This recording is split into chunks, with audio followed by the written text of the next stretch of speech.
લોકસભાની ચૂંટણીના પડઘાઓ વાગી ચૂક્યા છે ત્યારે સી.આર. પાટીલે નવસારી ખાતે અલગ અલગ કાર્યક્રમોમાં હાજરી આપી પ્રચારમાં શ્રી ગણેશ કર્યા છે।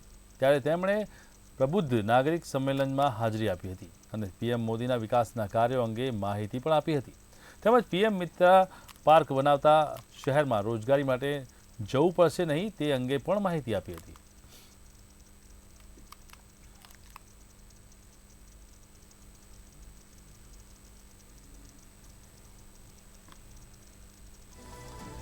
જે રીતે નવસારી ખાતે અલગ અલગ કાર્યક્રમમાં સી.આર. પાટીલે હાજરી આપી અને જે રીતે પ્રબુદ્ધ નાગરિક સંમેલનમાં હાજરી આપી છે અને શ્રી ગણેશ કર્યા છે। ત્યારે સમગ્ર મામલાને લઈને અત્યારે હાલમાં સી.આર. પાટીલે પ્રચારમાં શ્રી ગણેશ કર્યા છે। મહત્વપૂર્ણ છે કે જે રીતે સમગ્ર મામલો સામે આવ્યો છે તેને લઈને હવે કાર્યવાહી હાથ ધરવામાં આવી છે। પ્રબુદ્ધ નાગરિક સંમેલનમાં હાજર રહી અને ત્યારબાદ આ કાર્યવાહી હાથ ધરવામાં આવી હતી।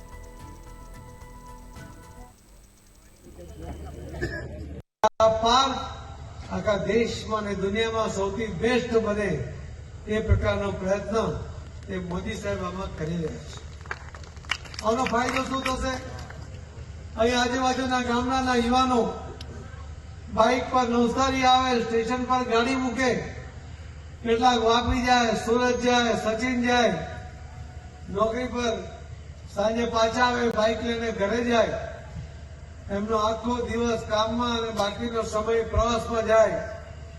હવે એમને ઘર આંગણે એટલું કામ મળશે કે એમણે કોઈ જગ્યાએ બહાર જવાની જરૂર નહીં પડે।